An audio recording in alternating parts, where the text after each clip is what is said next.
Welcome to Driven AF Recovery. We're back 2 fucking weeks in a row. Woo! Already got demonetized, but hey, we don't have money anyway.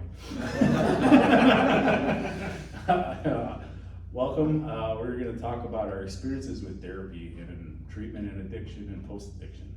I am Maddie. I'm Jimmy. Steve. Milo. Josh. Brian.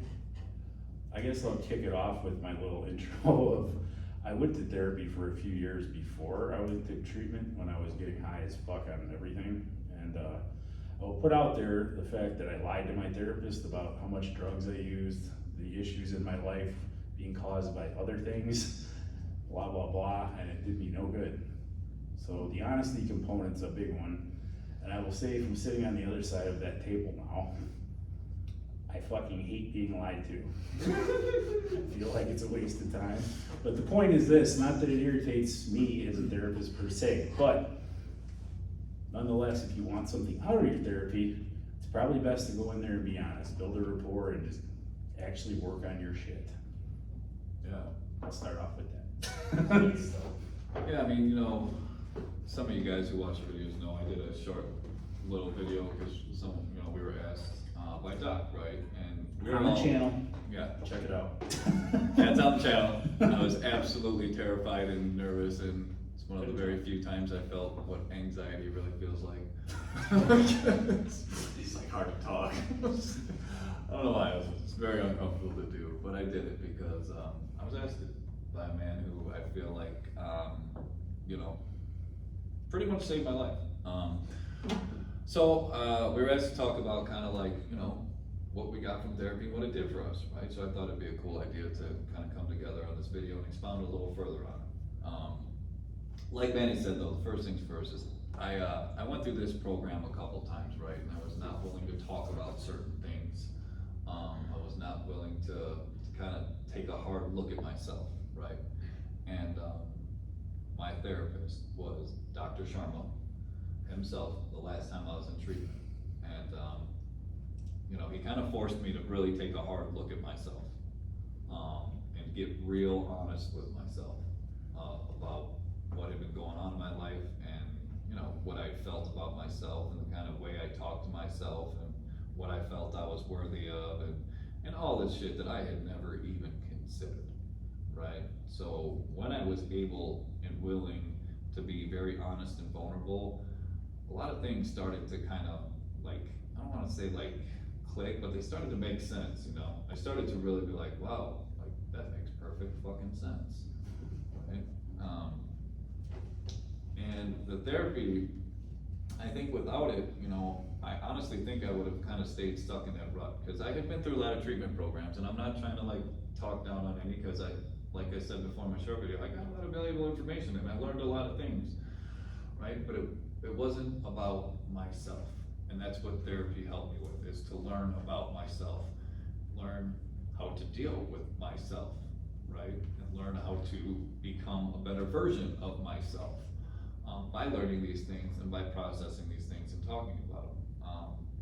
It was kind of like getting a new perspective on things that I hadn't looked at before, right? And a good therapist challenged me the way I'd never been challenged before, to look at things the way I'd never looked at things. And I learned things from Dr. Sharma about myself that like, it was crazy. It was like he knew me better than I did. I was like, fuck, how does this You have fuck? a gift for this. I was like, how the fuck does this motherfucker know? How does he know all this? But yeah, man, once I started being honest with that, it really, something in me kind of started to change. And then I continued that process, right? When I was at Sober Living, I continued to have regular conversations, like real, meaningful, honest, vulnerable conversations with him. And I think that's what kind of continued me getting to this point, right? To now, like Maddie, being able to attempt to help other people, is to continue to learn, right? And I continue to talk about my own shit with people because I've now seen the value and the benefit of it. And I personally think for anybody struggling with addiction, like we all know that, like, look, have you guys ever met an addict or an alcoholic with no underlying mental health issues? Not once. Because I don't know any of them, right? pretty much all of us, right, get to this point because we have some other shit going on in our head. So why the fuck would you not talk to a therapist about it? Why would you not look at therapy and be like, well, yeah, that could be very helpful to any addict, right? So I think the way Doc has done things, just makes perfect sense, you know? I'm surprised a lot of places haven't followed suit, to be quite honest with you. You know, cause this is one of the few places that provides one-on-one therapy, regularly with their clients, so, that's just my thoughts on it. Thanks, Steve. Yeah, that's it. I'll go next. Okay. Something that stood out to me with what Maddie said was about the honesty piece. Like I went through SHARE program in Hoffman Estates, if anybody knows where that is, 4 times, and Serenity House where they had therapy, and a counselor that you had where you'd see him once a week as well. I went there 4 times, 3 months each time, and I constantly thought to myself, like, man, like, this therapy stuff ain't working out. Like, even at the other treatment centers, like, I wouldn't even see my counselor every week.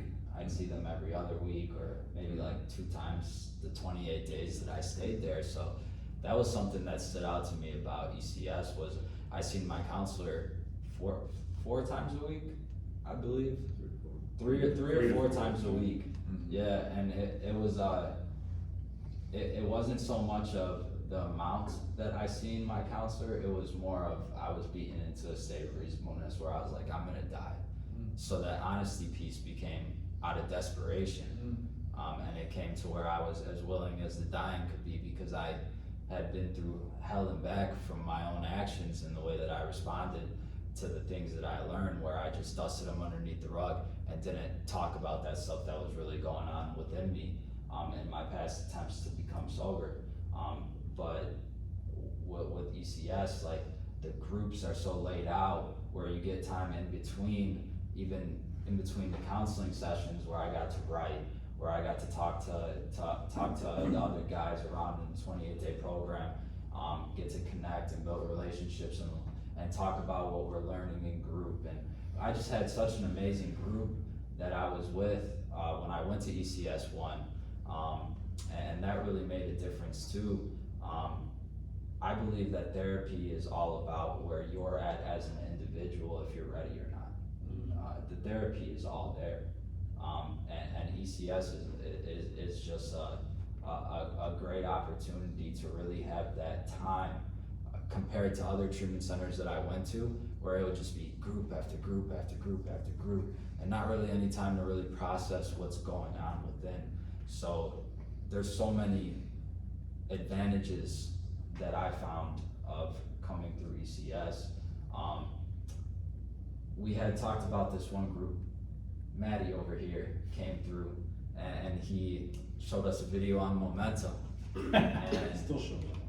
Momentum Me too. was huge for me, because I was like, all right, I'm being honest. I'm talking about these things that are going on within me. Let me keep this going because it feels good. And I said this earlier in alumni. We have alumni on Thursday nights, as some of you know. And like, I like the effects produced by alcohol and drugs, because I had been through a household where my dad wasn't in my life. He was breaking promises left and right. Since 2 years old, then my stepdad comes in. My dad, my mom, and my stepdad all have drug abuse, problems with the law enforcement, chaotic household, which isn't so unique nowadays. You know, I bet a lot of you guys have gone through similar things as a child as well. And there was just a lot of covered trauma that I had it uncovered, and building the momentum to talk about those things helped me to be more free within, because it's an inside problem. And my counselor Dave had a whiteboard in his office, and he did this thing where you wrote out a timeline throughout your whole entire life, all the things that you've been through. And I remember telling myself, I was like, you know what, I'm just gonna lay it all out. I'm gonna lay it all out. And I talked about the deep, dark, horrific things, the near-death experiences, the friends overdosing, the car crashes, the house fire that I was in when I was younger, all the abuse, all the problems within the family, you know, that stuff is so important to uncover in therapy because, yeah, drinking and drugging is definitely a problem, but the real problem is not uncovering those things within ourselves. It's a problem more of the mind than actually taking it physically. And when I learned that truth and I started to see that stuff all out, I was like, man, like, no wonder I responded the way that I responded to life. No wonder I'm always so fearful. No wonder why I rash out emotionally. No wonder why I've made these decisions to constantly place myself in a position of depression, anxiety, loneliness, feeling like I didn't belong. Because I had been through some stuff, and a lot of the stuff I had to take acknowledgement was from my own actions. Like, that's also a place of accountability. It's like, okay, I'm learning these things, and I got taught at a young age from going to a treatment center and continuing to be around people in the program and people from the treatment centers that they were telling me, giving me the warning signs like, hey, you better face this stuff or else you're gonna die. And it just clicked when I came through ECS, and I'm extremely blessed to have seen that stuff out on the whiteboard and to not let it determine the stuff that I could write out on a piece of paper now on the timeline of my life since I've come through ECS, and all the amazing things and the positive and the trials that I go through where I uncover it by talking to another man or another woman about the things that continue to pop up, because life doesn't just stop. Trauma doesn't just stop. I have to continue to uncover that truth, like Steve was talking about me and how I respond. And what a better way by seeking out other programs and being able to come give it back on what I learned here at ECS. You know, we do the Q&A, come alumni, then we got this great opportunity to be here on the channel. Like, that to me is a part of, if I'm gonna keep the things within me that I've learned, then I gotta give it away. And I gotta constantly be in a place where I'm gaining so much. And Doc did a group when I was in treatment, it is givers and takers. Am I just constantly taking all this amazing information that helps me to live? Am I just gonna keep it all for myself? Or am I gonna give it back? So I started to learn that a huge part of therapy too is giving. Like, that's therapy for myself, is I get this amazing pleasure from just giving. It's changed my life. Excellent. Thank you, man. I mean, even something I know, like several of you guys, you especially, like 12-step sponsorship is kind of a similar type thing. Working people through their shit, right? Yeah, like the 4th step of Alcoholics Anonymous is all about resentments that you have from the past, from people, places, and things, fears that you have within your own self, and sexual misconducts. It covers each area of life, and we seek out where we've been selfish, dishonest, inconsiderate, or fearful. And you really take a look over your whole entire life, just like you would do in therapy. And it's based off of building a relationship with the God of your own understanding, and to continue to give yourself vulnerable to people and talk about the things that pop up. Because the rest of the steps, like, people think AA is just meetings. AA is not meetings. AA is a design for living with the 12 steps laid out into action throughout the daily basis, just like we take action on the things that we learn in groups, just like we take action on 75 Hard, any program really. So sponsorship is an amazing opportunity. Sometimes I sit there and I'm like, man, these guys are opening up to me about this. Let me turn you this way, and let me hear you, and let me see what part you've discovered within yourself, and to really lay this out on paper, and to have others around me also going through experiences that I may not have experienced yet, and I can turn them over to him if they're comfortable with that. So it just expands the network. The sponsorship, sponsee thing is very therapeutic, I would say. Yeah. Just wanted to point that out. Yeah. there's a, there's a lot though that kinda like, that backed me back into the therapy part of, before even being able to like work with others, or even be vulnerable in a group setting. Like, when I came here, you know, and was introduced to a therapist for like the first time ever in my life, I think it was like the third time I've questioned myself in like a 10-day span of, man, I'm really fucked up, like, now I have a therapist. Like, Now I'm officially. what is going on, right? And, this is the difference between, my personal opinion, the difference between like the group approach and then like the therapy approach is, like, you could throw me in a group, right? I'm a drug addict. I adapt real easily and real quickly to situations and scenarios and stuff, right? And that's just my norm. So you could put me in a group setting and I will adapt to a topic very quickly, and I will come up with some real good insight for you, right? To just get me through what I'm going through. And to continue on with what my motives are, you know, whatever they are. But now here's the approach they took here on me is, now I'm in a treatment facility, I'm in a room with a man who wants to ask me questions about myself. There's really no topic, right? It's about me. That's a pretty good point. So you know, that's where like all fear creeps in, right? All this really fucking spooky shit that's going on within, you know, things that I hold within that I would take to the grave. Like, first initial thought is, I'm not telling you. I'm not telling you nothing. shit. I've already told you enough that I'm an opiate addict and I was homeless.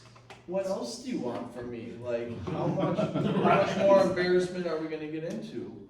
You know, and then just, you know, the friendliness that like came with it, like the relationship part of like getting to know your therapist, man. I was like, oh man, like, you know, just like even the, hey, what's up? What are you doing today? Like that was different for me, you know, just that alone, you know, I'm still feeling sick, you know. And it was the conversation started, like the personal, you know, that was important to me, and like starting to like, you know, be a little sketch on though, like, is this a trap? Is this like what's going on? What's you know? what's the angle? What's the catch? You know, this and just like being, you know, again, beaten so badly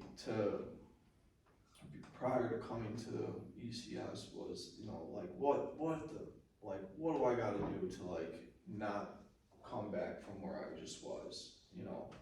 What do I gotta do? And the suggestion was to like talk to your therapist, right? And like, let's figure some shit out. And that's what I did, you know? And I did it for 6 months straight, on a weekly basis. I was coming to see Corby and stuff, and, you know, processing a lot of like really sensitive parts of my life, like my kids. My daughter was a really big one for me, because like I knew I was a dad, but like, I wasn't really a dad, you know. I was just a label, and that was very fucking difficult for me to speak on, you know. And that was the difference between like having like that safe zone, you know, and then like the fear of like being judged in like a group setting. Like, I want to like talk about these things, but I'm so fucking fearful like what every other guy in the room is gonna have to say or think about me, so I won't say it at all.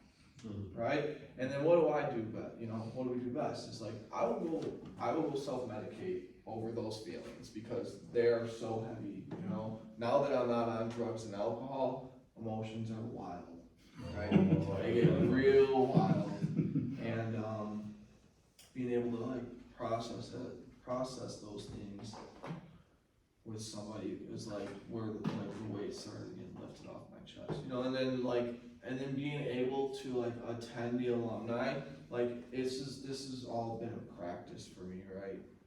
I come to alumni and I start to like share a little bit with guys. Now I'm familiar with you guys, right? Now I'm comfortable, right? Because now we've talked a little bit and we get to know a little bit about each other, and all while like maybe some of us haven't all been good dads, and some of us also have been homeless, and some of us also like hustled for money and on the streets and stuff. It's like, all right, so now we all have these similarities, you know, things that we've exposed to our therapist, and now we're starting to relate with the guys that are also trying to like live a new life, you know, and that built me up to like, you know, you talked about the 12 steps, you know, this was like two years of being around before I even like went into an Alcoholics Anonymous meeting and opened my mouth, you know, because of the fears and shit, you know, like no one will understand, right? But you guys, you know, the therapy and like the alumni, because you know I was such an isolated drug addict, dude. I just didn't think that my value was good to anybody.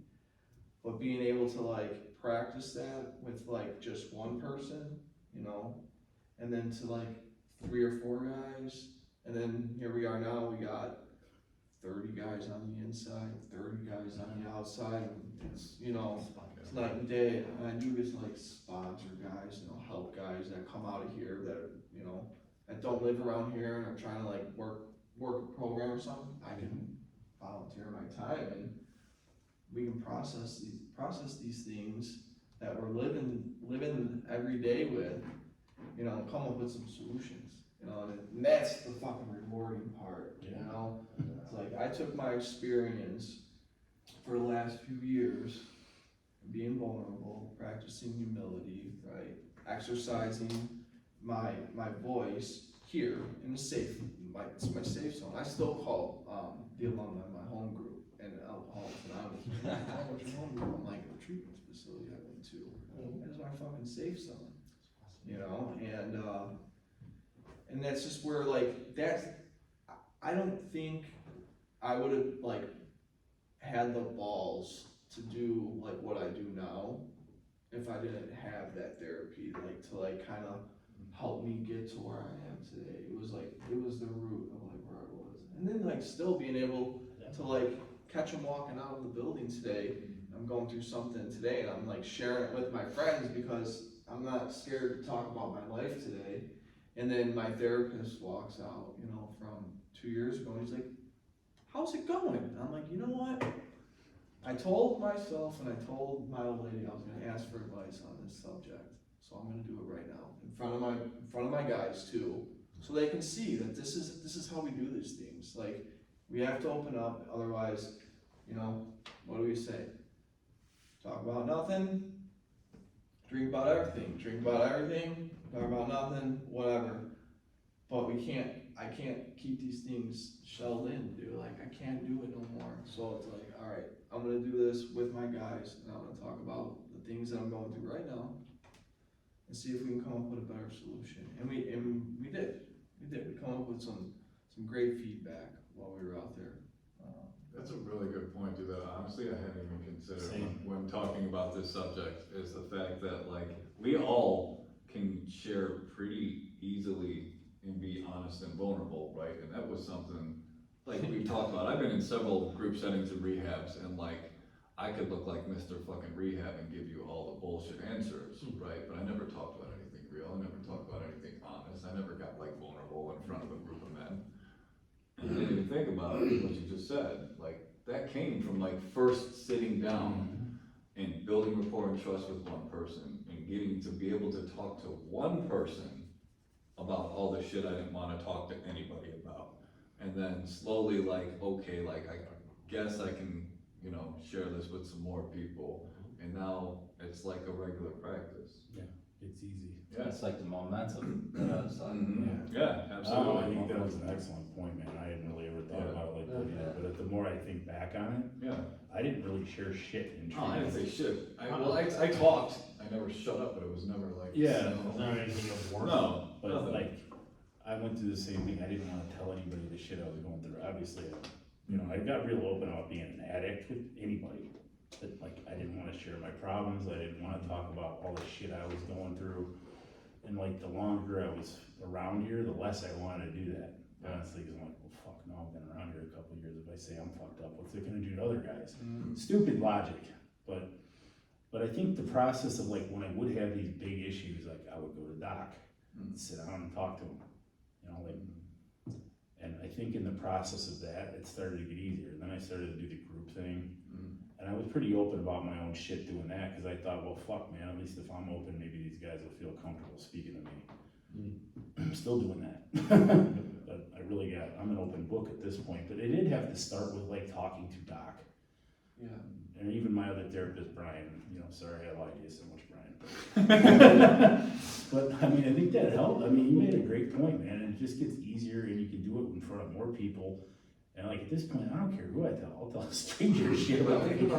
about too, like the benefit other guys get from like seeing a grown man be able to like share vulnerably when they're not in a place where they're really comfortable. Right. Yeah. To be able to do it, Like, to it ain't that bad. right, to like, oh, well, alright, well, Being this a good guy, example, this right? guy can tell me about all that fucking crazy shit he just told me about that's going on in his head that he's been through, like, I guess I can go ahead and share some stuff with him too. And when you're talking, made me think, like, I had a brand new client today whose first day was yesterday. I told him pretty much the same thing that Dave had to do. I said, I want your whole fucking life story, right? I want everything you ever been through, right? And he was like, this is just for like your ears only, right? I said, "Gotcha." I got you. But you know what I mean? That just shows like, he's like very, very hesitant to talk to anybody, right? So he's at that first stage that you were just talking about, right? Where like he's like, all right, like I guess I'll tell this one You dude. trust one person, Right. and that works out, which it will. Exactly. You can start building off of it. Yeah, that was an excellent point. Yeah. You know, they say right away, just one more thing.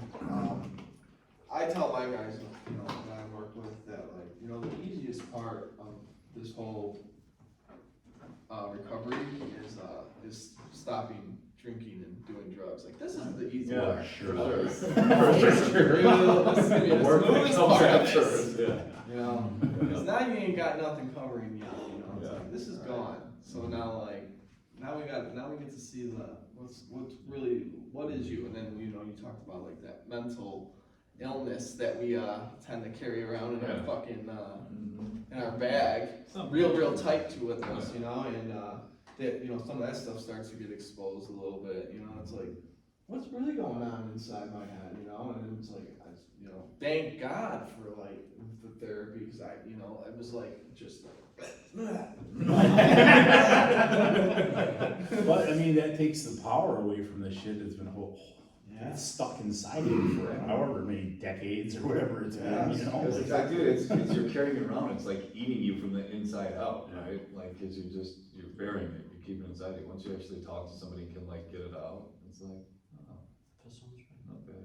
It just goes back to the drugs and the drinking are just their shitty solution to our The fucking shitty coping head mechanism. problems and thinking problems and all that other shit. Yeah. And then that exacerbates the mental illness, and then you're stuck in that bullshit cycle until you Yeah. break it. And it can be done. Yeah, oh yeah, it has been. I constantly ask the question, how free do you wanna be? Because if I hold on to those things, I'm sure to drink or drug again. It's gonna eat me alive. Yeah. It's a little things too that build up, you know, that. Or disappear into thin air like I like to try and do. Not happening, buddy. So, when I came to treatment, it was my first treatment, so I didn't know what to expect, so of course, I'm gonna put the walls up and, you know, I'd already had the thoughts of, fuck this, like, let me jump out of this van, like, I know I can call somebody to pick me up, you know, like, knowing the wife ain't gonna do it, but knowing enough people, like, across the street. somebody's gonna, you know, pick me up. So I was really sheltered, not sheltered, but I mean, I put walls up and kept it. you Shut know, down. Shut down. A little combative. Yeah, I'll give you that one. I remember when you first came in, bro. Combative, I guess is the best word to put it. And the first night, I'm standing outside having a cigarette, and Doc wrote me the riot act. And he's like, look at your fucking legs, look at this, look at that, what are you fucking doing to yourself? And I'm like, man, who the hell is this guy? I mean, that was like the thought process going through my head. Right. And they're like, oh, Doc ripped you a new asshole. And I'm like, oh, oh, that's Doc, okay, so I gotta avoid him. So, Good luck. you know, Yeah, seriously. I'm sure he felt that, cause then it was, of course, anytime he seen me, it was, you know, hey, how you doing? So how's it going?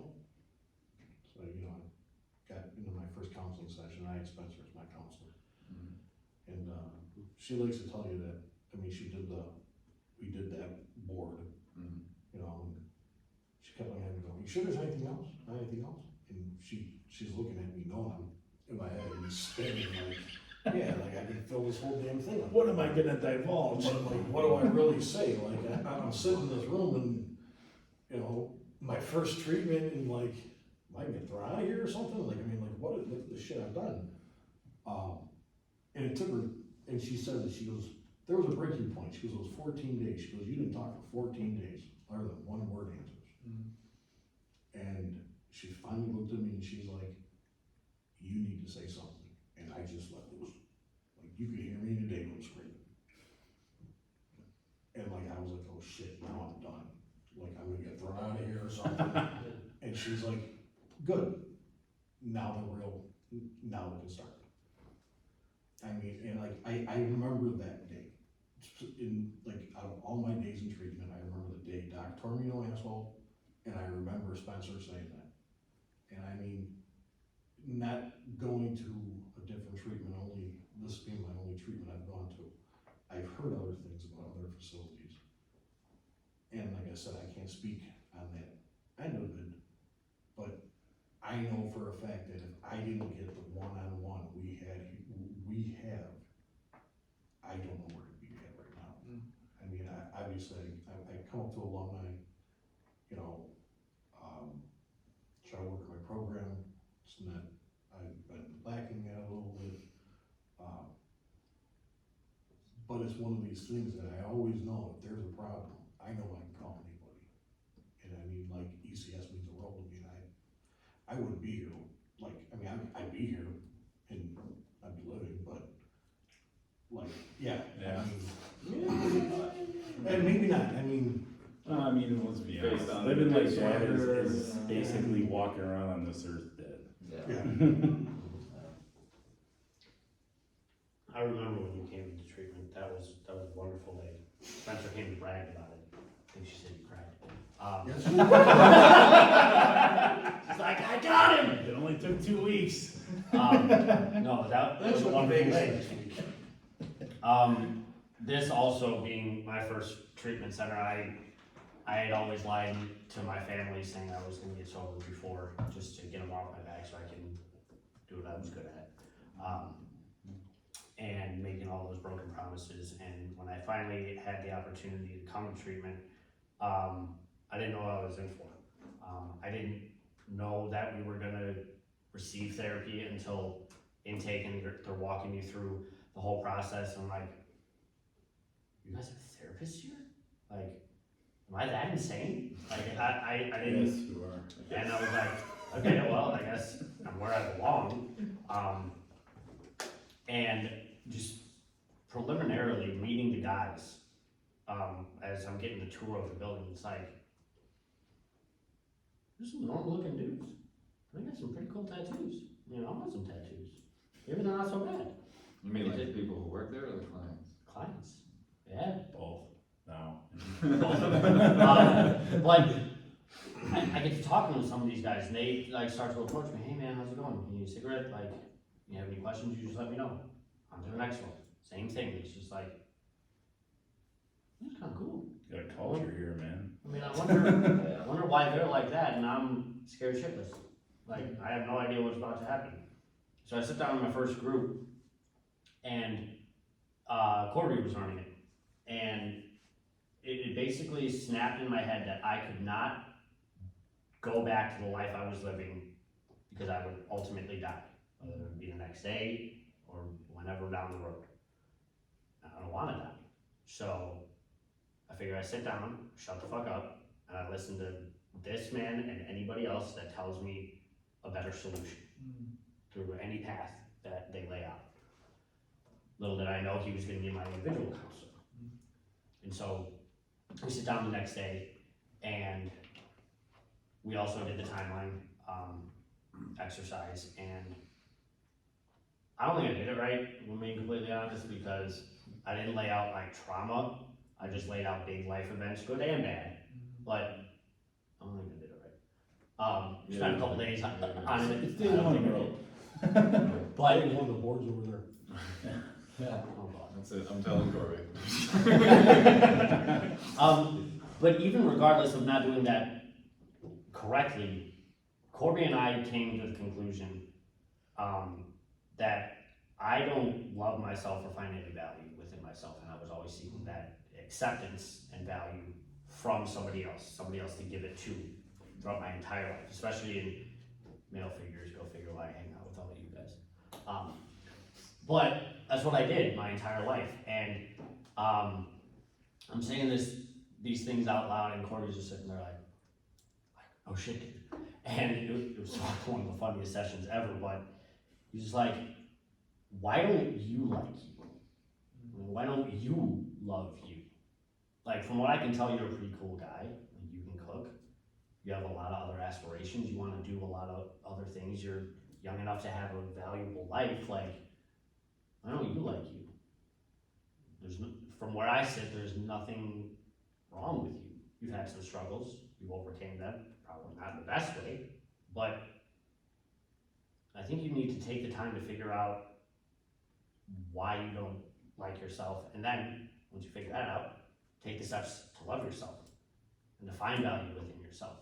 Stop the self-loathing because you think you're a piece of shit, and that's something that I've struggled with my entire life. When not being accepted by a friend group at a very, very young age, always trying to get into there, not really fitting in with my older brothers because them being my stepbrothers, they grew up in the city, I grew up in the suburbs.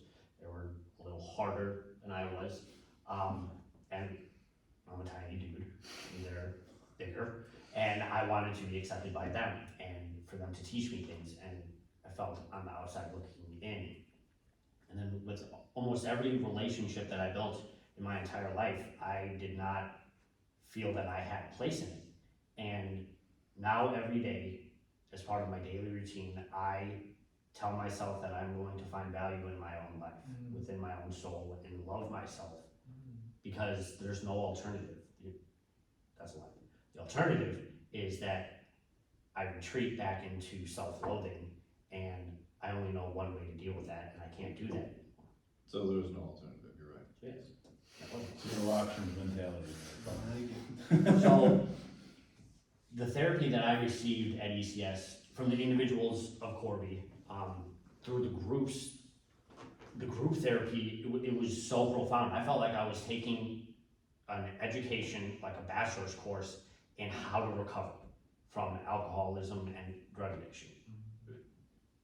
Basically, you are, but I was so in tune, and you can ask Spencer, I sat right underneath the television, had my notebook in hand, every fucking group, and I took notes like you wouldn't believe. I use that for my groups that I run at ECF. And it was completely life-changing. Some of the best things, the first group that Doc held when I was in treatment was Walk the Line. And I was First day. dumbfounded. I couldn't believe how profound that was. Yeah, Dennis walked back on the path to recovery and all the things that he got back. I was just like, what the fuck is this? Yeah. This is incredible. Like I can do that? Like, no harm to Dennis, but I'm like, that dude was fucked. I'm still fucked, just in a different way. It's like, I can still do that. No, you can say, you were thinking, you're like, I wasn't definitely as fucked as that guy. Well, he had more years to accomplish those things. I would have gotten there. Because he's old. Love you. I'm older than everybody. Dude, the first time I was a part of Walk the Line, I think it was like my Tuesday. first alumni or something, but he did it with the alumni guys and the clients inside at once. Yeah, that's Yeah, good. that was my That's- first Yeah, one. that was really fucking powerful. Yeah, That it was. Really powerful. It's a great group, man. Yeah. That was, It is. It was. sorry to interrupt you. No, The dude, first time I I experienced that, I was like. I will always reference that group because it was so eye-opening to me. And the thing that was most eye-opening was the sole fact that when we created the distance that we did in our addiction. Doc stood on one end of the hallway and we obviously walked basically to the other end. He's like, think about, yes, there's a physical distance between all of you and me, but think about the emotional distance that you have just walked through and created from you over there and take me as the relationships that, or the people in your life. How do you expect to communicate or do anything with that much space in between? I was like, oh my God. That's powerful. It was incredible. Yeah. Like, I was in awe, I couldn't go to sleep that night. It was so dumbfounding. And one after another, every single group, every single one-on-one session was so powerful. And that literally laid the groundwork to me being vulnerable and honest in every area of my life. When I feel a certain type of way, I talk about it. Yes. I cannot keep it within myself anymore. And it's fucking second nature. I do it to anybody that will listen, even a stranger. Like I'm checking out at Joel. Hey, how you doing today? You know, man, I'm not doing so great. Yeah. No, you're gonna hear. Like I don't care. You asked, you're good. I am so unashamed of who I am today, and I got that way by laying the groundwork here at ECS from everyone that has helped me, and I continue to do that with help from others. And we cannot do it of our own volition. It's not possible. And that's what I believe. And it started for me with therapy at ECS. And I could be grateful for 10,000 years and it wouldn't be enough. But that is what therapy means to me. It's not just individualized therapy between a therapist and yourself, but therapeutic relationships. Yeah. Very, very important. You know, I always have guys tell me like, you know, when they get teary-eyed, they're like, what the fuck? And I'm like, I think to myself back when I was in therapy, how many of you guys shed some tears when you were? Me, absolutely. Oh, yeah. I used to cry in the shower after my sessions. Oh my God! Why did I know? That man broke me down, and he built me back up too. You know, he helped build That's myself back up. I tell guys all the time, man, if you're going through therapy and you don't ever get emotional, I feel like you're really not probably being honest. You know what I mean? Like, if your life led you here, right, and you don't get a little bit emotional talking about the shit, you know, whether it's kids or your family or, you know, all the traumatic shit you've been through, you're probably not being very honest. I tell guys all the time, like, that's natural. I cry all the time. And that was, we talked about the 14 days and Spencer breaking me, and she's like, I just need some emotion, and I'm like, there again, I was like, oh shit, I just like went off on this, on her. And she's like, okay, so there's an emotion, now we can go, and like, I didn't even get it, like, I was just like, what do you mean, I just basically told you to go fuck yourself. Right. In 30 different ways, and you're like, okay, well, there's your emotion, it's anger, let's go.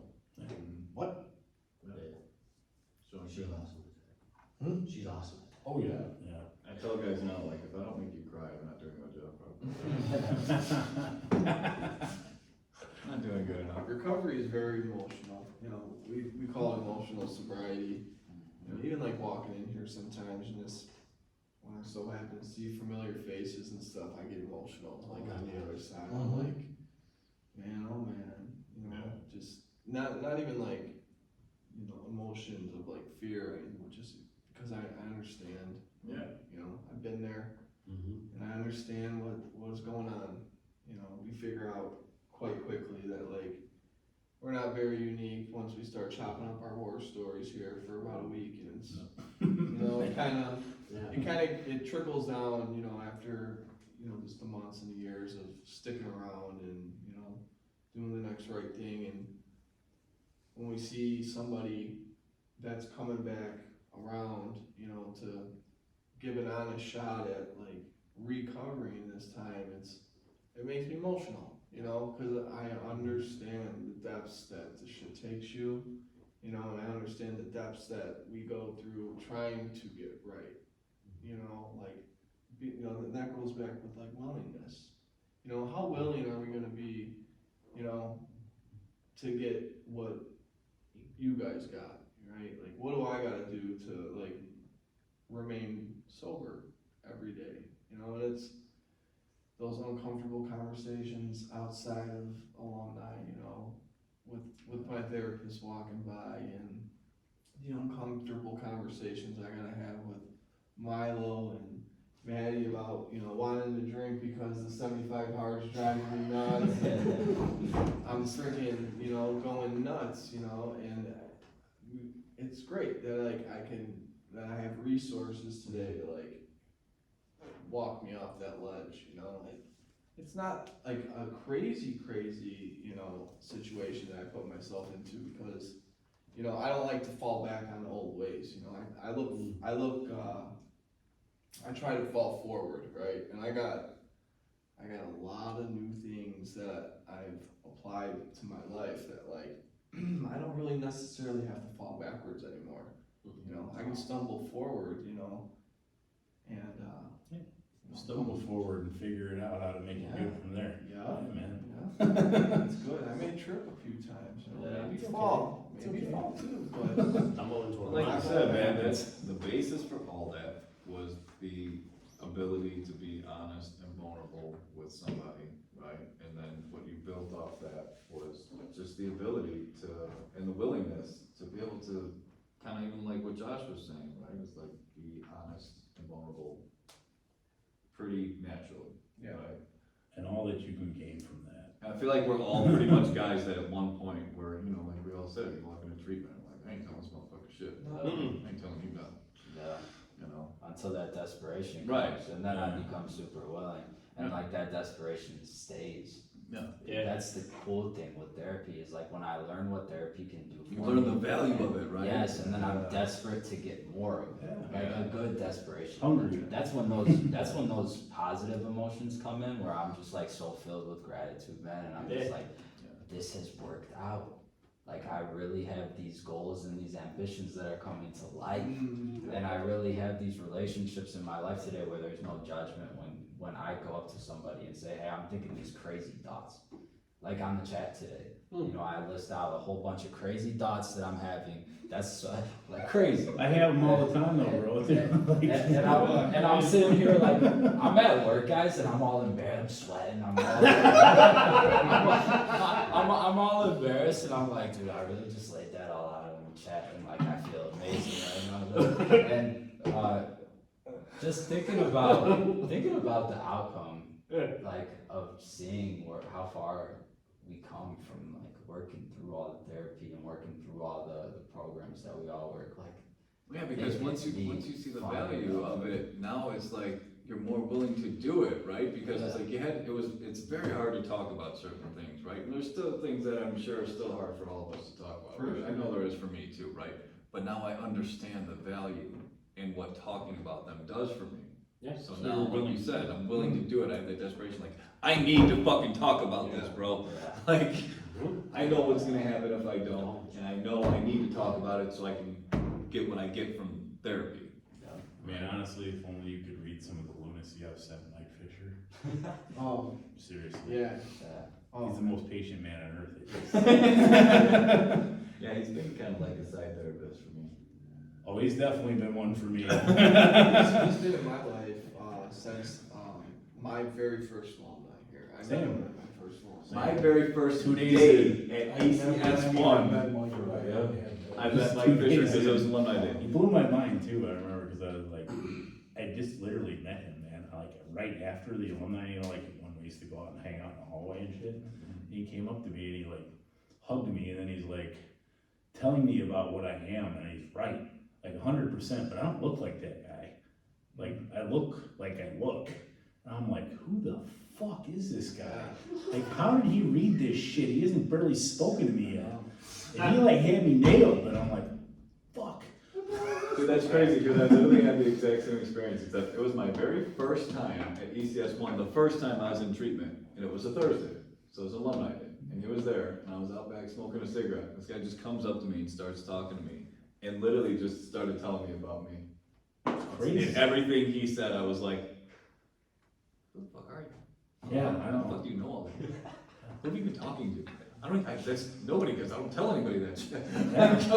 It's like, fuck it. Yeah, it's I don't crazy, know. ever since then. That's also why as soon as I left, I was like, I need to get his number. Yeah. Yeah, And I did, and I made a call. that's, Thankfully. Love you, Mike. that's a guy who, you know, I feel that unconditional love from Oh, the yeah. ECS, For sure. community. Yeah, man. That was, you know, who am I, like, I've always wanted to be loved, right, you know, Mm-hmm. and when I have another guy, you know, another man that is like so open and willing to like just talk with me, you know, and just open up his heart and like tell me how it is too, you know, no bullshit, No, I it know. tells me And too. sometimes I come back at him with a bunch of You fucking know, angry yeah, bullshit. motherfucker, dude, you Same. know? And I'll let it come out. Yeah, but it's humbling. Yeah, it You is, know, very and much when I'm so. like, man, like, this guy really cares about me, you know what, cause I have tools to process communicating today. Mm. You know, and when I feel like it's an attack, and I can fall back and like really process what the conversation was about, I'm like, yeah, he's right. He's just trying to help fucking get you to see it. Thanks. I've done a bunch of like, I'm sorry, Mike. I've had those same Free loads now, experiences. just Should be. I've had those same experiences with literally Corby, Dr. Bigrum, Big Doctor, Dr. Bigham, and Mike Fisher. Like all of them where like I'll walk away from the conversation like mad, and then like I'll go like think on it for a minute. Like, son of a bitch. yeah. Yeah, same people for me, pretty much too. All of them, all those guys. Yeah, right. Right. And then like, I've walked More people away than I realize. and I've been like, fuck, he's right. See? Take an honest look I'm at not what gonna tell him. part we played. Sorry. You know, we come up with solutions a lot quicker, you know, when we stop doing this, Mhm. you did this, you made me feel this way, you know, all that stuff, and you said, well, alright, why did I make myself feel this way because of this situation, you know? You get Well, some, that's therapy too. You Get dig some into the, results. why do you feel that way about this? And once you understand that, then it's something easier to deal with. then again, as life likes to, you know, life will continue to show up, right? Test So, you. we have this, the same scenario, maybe different person or different place, same scenario pop up, and when we handle it differently, we see a different result, oh, forget about it. Yeah, that'd be- Spiritual experience, Yeah, we call that. man. Absolutely. What the hell? Why am I not OD'd and dragged in an ambulance, why am I not in jail, why is this working out for me? Yeah. Oh, Good therapy.